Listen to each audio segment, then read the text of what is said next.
안녕하세요. 9월 8일 금요일입니다. 오늘은 열왕기상 2장 36절부터 46절까지입니다. 제가 읽겠습니다. 왕이 사람을 보내어 시므이를 불러서 이르되 너는 예루살렘에서 너를 위하여 집을 짓고 거기서 살고 어디든지 나가지 말라. 너는 분명히 알라. 네가 나가서 기드론 시내를 건너는 날에는 반드시 죽임을 당하리니 네 피가 네 머리로 돌아가리라. 시므이가 왕께 대답하되 이 말씀이 좋사오니 내 주 왕의 말씀대로 종이 그리 하겠나이다 하고 이에 날이 오래도록 예루살렘에 머무니라. 3년 후에 시므이의 두 종이 가드 왕 마아가의 아들 아기스에게로 도망하여 간지라. 어떤 사람이 시므이에게 말하여 이르되 당신의 종이 가드에 있나이다. 시므이가 그 종을 찾으려고 일어나 그의 나귀의 안장을 지우고 가드로 가서 아기스에게 나아가 그의 종을 가드에서 데려왔더니 시므이가 예루살렘에서부터 가드에 갔다가 돌아온 일을 어떤 사람이 솔로몬에게 말한지라. 왕이 사람을 보내어 시므이를 불러서 이르되 내가 너에게 여호와를 두고 맹세하게 하고 경고하여 이르기를 너는 분명히 알라. 네가 밖으로 나가서 어디든지 가는 날에는 죽임을 당하리라 하지 아니하였느냐. 너도 내게 말하기를 내가 들은 말씀이 좋으니다 하였거늘 네가 어찌하여 여호와를 두고 한 맹세와 내가 네게 이른 명령을 지키지 아니하였느냐. 왕이 또 시므이에게 이르되 네가 내 마음으로 아는 모든 악 곧 내 아버지에게 행한 바를 네가 스스로 아나니 여호와께서 내 악을 내 머리로 돌려보내시리라. 그러나 솔로몬 왕은 복을 받고 다윗의 왕위는 영원히 여호와 앞에서 견고히 서리라 하고 여호야다의 아들 분하야에게 명령하매 그가 나가서 시므이를 치니 그가 죽은지라. 이에 나라가 솔로몬의 손에 견고하여 지니라. 아멘. 아도니아 요압에 이어서 이제 시므이까지 죽임을 당하게 됩니다. 시므이는요 사울의 친척이었고 다윗이 압살롬의 반역 때 도망갔을 때 그때 다윗을 쫓아와서 막 다윗을 향해서 저주하고 막 그랬던 사람이지 않습니까? 그때 시므이는 막 이렇게 얘기한 거지. 네가 말이지 사울의 집안에 피를 흘리게 했더니 하나님이 말이야 압살롬으로 하여금 다윗의 나라를 빼앗으려고 하는 거라고 막 그렇게 이야기하죠.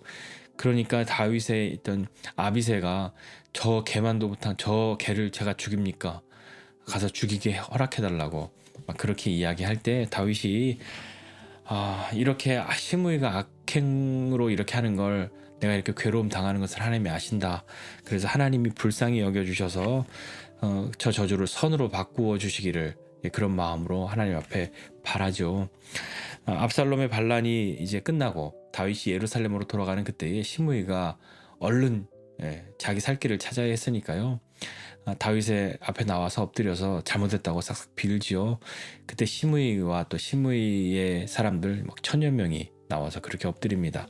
그때에 이 시므이는 베냐민 지파 사람이었거든요.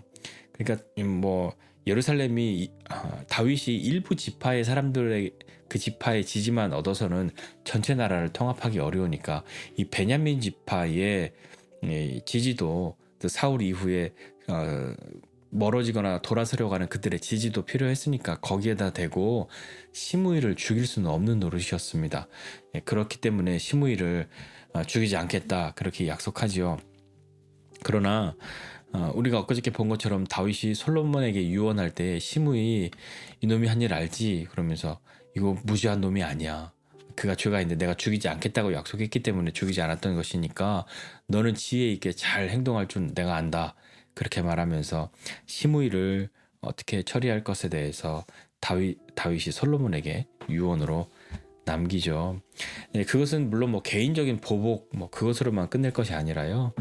솔로몬의 왕권 강화에 있어도 굉장히 중요한 일이죠. 왜냐하면 반란의 씨앗이 항상 있다고 하는 것은 왕이 좀 불안한 일이지 않습니까? 더더군다나 이제 막 왕이 되어서 이 어떤 왕권의 강화를 이제 막 시작하고 있는 제사장과 군대 장관을 이제 막 바꾸었는데 이 또 베냐민 지파의 이 누구죠? 이 시므이가 그냥 바로 사람들 동원하면 또 사울을 추종했던 사람들 다 시므이를 중심으로 모일 수 있으니까요. 어떤 의미에서는 시므이는 솔로몬 왕국에 있어서는 시한폭탄 같은 그런 느낌도 없지 않아 있었을 겁니다. 솔로몬은요, 이 아버지의 유언도 있었고요. 그래서 시므이에 대해서 무엇인가 늘 주위에서 살펴보고 있었던 것이죠. 다윗은 시므이와 약속했습니다. 내가 너를 죽이지 않겠다라고요. 그 약속을 다윗은 지켰죠. 이건 솔로몬이 시므이를 불러서 약속합니다. 어떤 약속을 하냐면 너는 예루살렘에 너를 위해서 집을 짓고 거기서 살고 어디든지 나가지 말라. 이렇게 이야기하죠. 이것은 일종의 뭐 가택연금 같은, 물론 집 안에만 있어라가 아니라 조금 넓은 의미의 그런 것이겠지만 다른 데 가지 마라. 특히나 너는 분명히 알아야 되는데, 너 나가서 기드론 시내를 건너는 날에는, 기드론 시내를 건너면 그게 어떻게 되냐면요, 베냐민 지파 사람들이 있는 바울임으로, 그러니까 자기의 원래의 그 근거지로 돌아갈 수 있는 그 길이니까, 너가 그 기드론 시내를 건너는 날에는 너는 죽는다. 그렇게 이야기를 한 거죠. 그러니까 떠나지 말고 여기에만 있어라, 이렇게 이야기를 한 겁니다. 시므이가 대답합니다. 이건 좀 너무하지 않습니까? 네, 그렇게 한 게 아니라 왕에게 말하는 것이 그 말씀이 좋습니다. 내 조왕의 말씀대로 종이 그렇게 하겠습니다 라고 하고 오래도록 예루살렘에 머물었다가 오늘 36절부터 38절까지 이야기입니다. 시므이의 입장에서 사실은 뭐 나쁜 제안은 아니잖아요.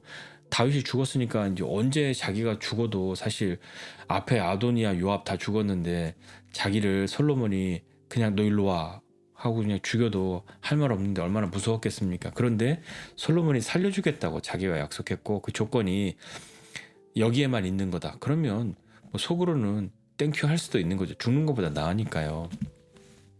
자, 그런데 이렇게 잘 지내고 있었던 것 같은데 3년이 지났습니다. 3년 동안 별 일이 없었는데 3년 후에 39절에 보니까 그 시므이의 두 종이 가드 왕 아기스에게로 도망을 간 겁니다. 그랬더니 시므이에게 종이 가드로 도망갔다고 이야기하니까 시므이가 얼른 가서 내가 이 종들 찾아오리라 하면서 가드로 갔다 와서 자기의 종들을 찾아오죠. 근데 여기는 되게 중요한 게 있지 않습니까? 솔로몬과 한 약속이 있잖아요. 여기를 떠나지 않는다였던 거죠. 어디로든지 떠나지 않는다였는데 시므이가 그냥 간 겁니다. 왜 갔을까요?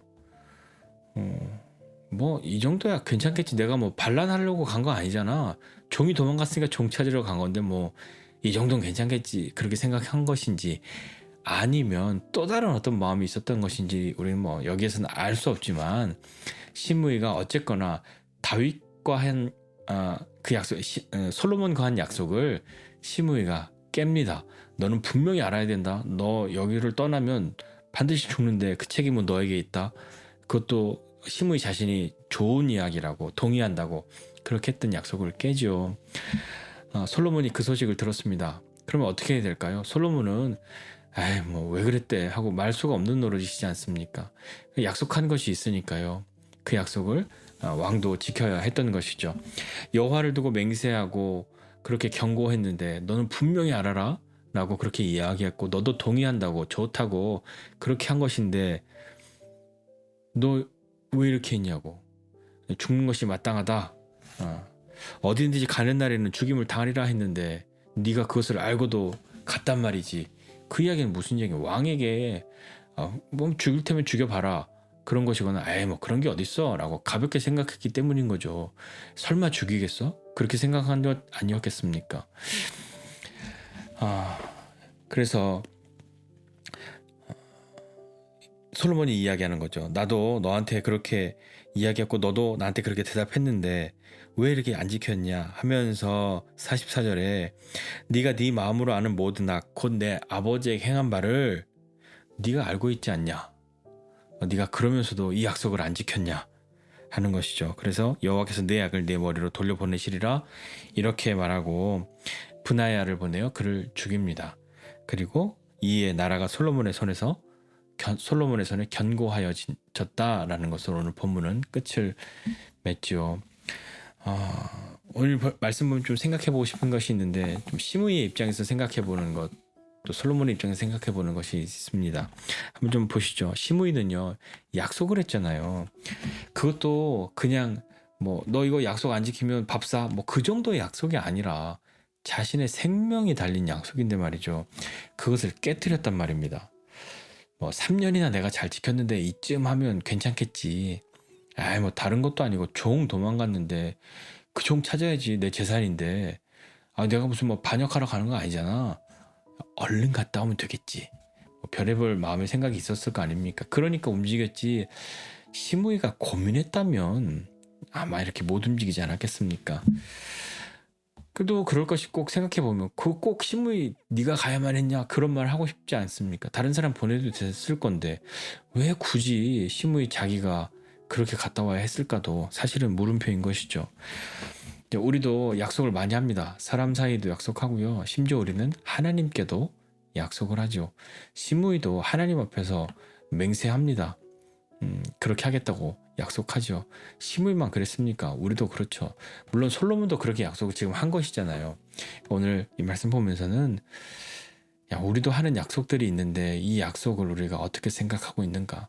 주님 제가 이렇게 하겠습니다라고 약속한 것이 있는데 내가 몇 년 동안 이렇게 했으니 뭐 이제 이 정도면 뭐 괜찮지 않아? 하는 그런 마음의 생각들. 그래서 마음으로 찾아오는 어떤 유혹들이 있어서 에이 그만하면 너 충분히 할 만큼 했어. 하나님도 더 이상 뭐 네가 그렇게 하는 거 원하지 않으실 거야. 이제 네 마음대로 해. 그런 마음의 소리가 들린다든지 뭐 여러 가지 그런 것들이 있지 않습니까? 우리도 약속을 특별히 하나님 앞에 한 약속은 잊지 않고 기억하고 그대로 살아가는 것이 중요하죠. 적당히 이만하면 충분해 라는 것은 내 생각인 것이죠. 하나님과의 약속은 그것이 아니지 않습니까? 또 솔로몬은 어떻습니까? 솔로몬은 이제 뭐 겉으로 보이는 외부적인 문제들을 잘 해결했잖아요. 정적을 제거했잖아요. 그것도 무슨 뭐 전쟁을 일으킨 것도 아니고요. 전쟁이 난 것도 아니고 정적들을 잘 제거를 했단 말입니다. 이 겉의 문제를 잘 처리했으니까 또 중요한 것이 있죠. 뭐냐면 자신의 내부의 그 내면도 잘 다스리고 잘 살펴야 하는 것이죠. 그런데 이제 앞으로 쭉 보겠지만 솔로몬은 그 이후에 좀 아쉬운 모습을 또 많이 보여줍니다.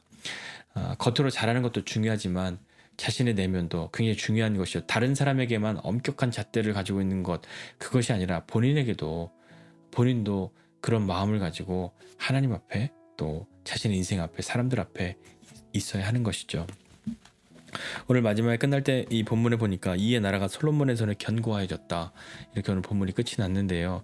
솔로몬의 손에 견고하여졌다라는 그 의미를 솔로몬이 정적들을 잘 제거하고 뭐 나라가 안정되었다 이렇게 볼 수도 있죠. 정적이 사라졌다는 것만으로 나라가 안정될 수 있을까요? 물론 큰 도움은 되겠지만 뭐 요압을 죽이고 아도니아를 죽이고 시므이를 죽이고 한 것으로 나라가 안정되었다라고 단언하기는 좀 어렵죠.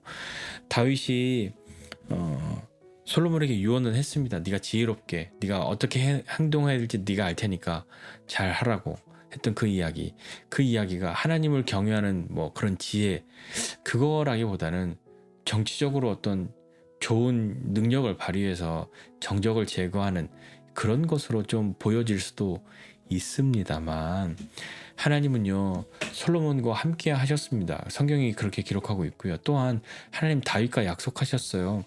너의 씨에서 나오는 그러니까 너의 아들의 그 나라를 내가 견고하게 할 것이다 라고 하나님이 약속하셨기 때문에 그러니까 솔로몬은 뭐 아무렇게 해도 괜찮아 그런 의미가 아니라 솔로몬의 이런 것이 모든 어떤 뭐 정치적인 술수로만 그렇게 처리했다라고 그냥 몰아버리기보다는 하나님이 함께 하시고 또 하나님이 그의 나라를 견고하게 하시겠다라고 말씀하신 그 약속들을 이루어 가신다라고 볼 때에 중요한 것은 무엇이겠습니까?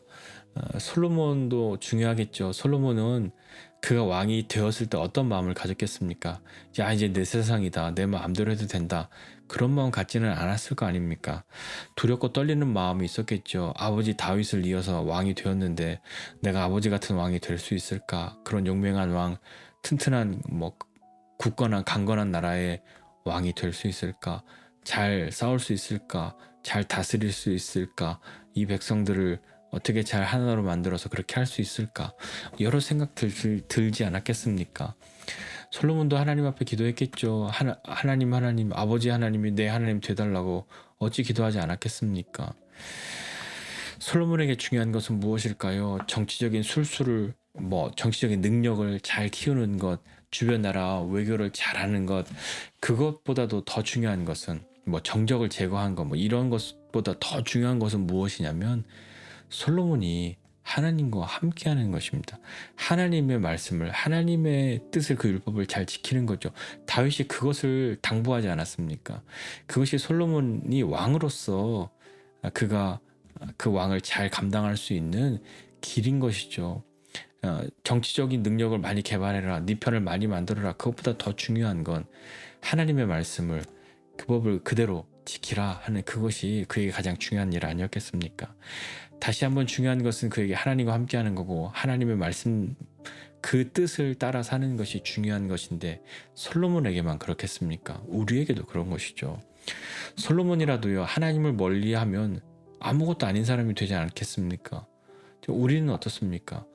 우리는 아무것도 아닌 사람인데, 아니요, 하나님과 함께하고 하나님을 가까이 하면 아무것도 아닌 사람이 아닌 것이죠. 그러나 우리가 무엇을 얼마나 대단한 사람이 되어 있다 할지라도 하나님으로부터 멀어지고 하나님을 버리면 우리는 아무것도 아닌 사람이 될 수밖에 없단 말입니다. 솔로몬의 나라가 견고하여지는 것은 솔로몬이 정치적으로 정적을 제거하였다, 그래서 안정되었다라는 것이 아니라, 솔로몬이 그 하나님의 약속 위에 잘 서고 하나님의 말씀을 잘 지키고, 그리고 하나님이 하시는 그 하나님의 약속을 하나님이 이루어 가실 때에 그것을 받을 수 있는 합당한 사람으로 있을 때에 그의 나라가 견고해지지 않겠습니까? 솔로몬이라도 하나님을 버리고 하나님으로부터 멀어지면 아무것도 아닌 사람이 됩니다. 우리 그런 사람 되지 말고, 시므이처럼 약속을 가볍게 여기는 사람 되지 말고, 다시 한번 우리가 하나님께 약속한 것이 있다면 무엇인지 기억나게 해달라고, 그리고 그 약속을 신실하게 지켜가는 사람 되고, 어떠한 것보다도 하나님을 멀리하지 않고 하나님으로부터 멀어지지 않는 저와 여러분 모두가 되어져서 우리의 인생이 주님 안에 견고한 인생이 되시기를 주님의 이름으로 축복합니다. 기도하겠습니다. 하나님 아버지, 은혜와 사랑을 감사드립니다. 하나님, 다른 많은 방법들로, 다른 많은 어떤 기술들을 동원해서 우리를 굳건하게 하고 견고하게 세우는 것이 아니라, 그 무엇보다도 하나님과 함께하고 하나님의 말씀을 듣고 하나님의 법을 지키는 것으로 우리의 삶이, 또 우리 하는 모든 일들이 견고하게 되는 사람 되게 하여 주옵소서. 하나님의 뜻이 이루어짐을 기뻐하는 사람 되기 원합니다. 하나님 앞에 한 약속들을 기억하게 하여 주시고, 그 약속들을 잘 지켜가는 신실한 믿음의 사람 되도록 하여 우리를 격려하여 주시고, 그리고 주님, 우리의 견고함은 다른 어떤 기술에서 오는 것이 아니라 하나님과 함께함, 또 하나님의 말씀을 듣고 주님께 순종하면서 오는 것을 기억하고, 우리의 인생이 주님 안에 견고한 그런 믿음의 사람이 될 수 있도록 은혜를 더하여 주옵소서. 감사드리고 예수님의 이름으로 기도드립니다. 아멘.